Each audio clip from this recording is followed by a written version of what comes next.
kalabers, ito yung ano ko sa inyo. Based on my experience lang or sa nakilala ko din mga kalabers. Doon ko lang siya nakilala sa MD, which is katabi ko siya mga kalabers. Nakita ko si mga kalabers. Bit-bit na bit-bit niya yung maraming ticket. Yung ticket ng issue ng MMDA. Dito lang sa Metro Manila lang, sa Luzon lang siya nahuli. Tapos nung nakita ko siya mga kalabers, tinanong ko siya, "Sir, ba't ang dami mong ticket?" Sabi niya sa akin mga kalabers, "Oo, kasi nga ako matagal na pala siyang may huli mga kalabers." Isipon niya mga kalabers, ang huli niya mga kalabers is mayroong pinakaunang huli niya mga kalabers, meron siyang 6 years. Tapos nahuli siya, after 2 years nahuli siya ulit. So mayroon ulit siyang 4 years kasi may 6 years na siya Tapos after 2 years may huli siya. So yung huli niya na pangalawa is 4 years na mula paghuli niya hanggang ngayon. Tapos mayroon siyang huli last mga kalabers nung last month. So kaya tatlo yung ticket ni mga kalabers. Yung huli niya mga kalabers puro reckless. Pero tinanong ko siya mga kalabers, "Ano yung huli mo, sir? Drive mo, motor or 4 wheels?" Pero sabi niya kasi sa akin mga kalabers is motor daw, pero ako hindi man ako naniwala na motor. Iwan ko lang, basta nasa kanya na yun. Pero tingin ko parang siya mga kalabers, parang jeepney driver. Kasi makikita naman natin. Pero hindi lang natin mahirap mag-judge. Basta yun lang, nakausap ko siya. Tapos sabi ko sa kanya, "Sir, buti na hindi yan nakita." Sabi niya, "Hindi naman makikita Pero pinabayaan daw niya." Isipin mo yung mga kalabers, 6 years. Pakinggan niyo mga kalabers kung gaano kalaki yung penalty niyo. Ngayon, sabi niya sa akin, "Sa'yo, ilan sa'yo?" Sabi ko, "Noong 2023 lang to akin sir, ang huli ko. November 2023 lang. So isang taon pa mahigit, 1 year and 5 months pa lang yun sa akin." Ngayon, tinignan ko sa kanya kasi siya nauna pila sa akin. Tapos ako sunod. Alam mo niyo mga kalabers, nagulat talaga ako. Grabe talaga, ang laki ng penalty. Sa 3 ticket niya mga kalabers na 6 years yung pinakauna na reckless. Tapos meron pa siyang seminar doon, nakalagay doon. Reckless siya. Alam niyo magkano yung mga kalabers penalty? Yung sa 3 ticket niya mga kalabers, ang penalty niya mga kalabers is 100,000. 100,000. 100,600 ata yun. Something basta mga ganyan mga kalabers. 100,000 ngayon. Sabi ko, "Sir, napakalaki naman yan, sir.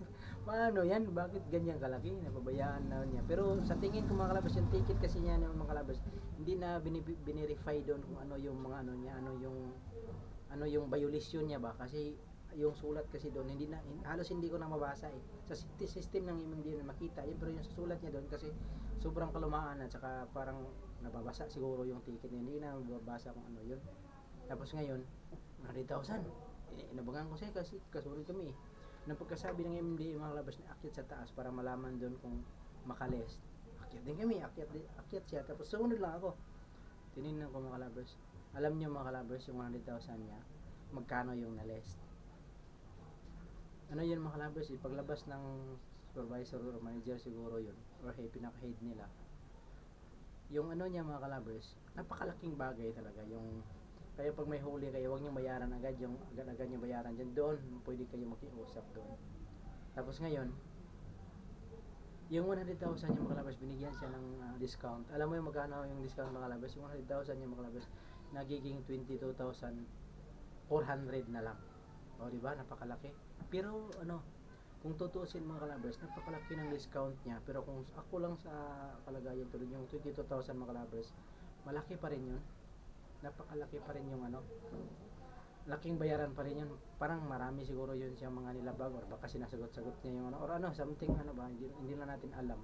Siya lang nakakaalam doon.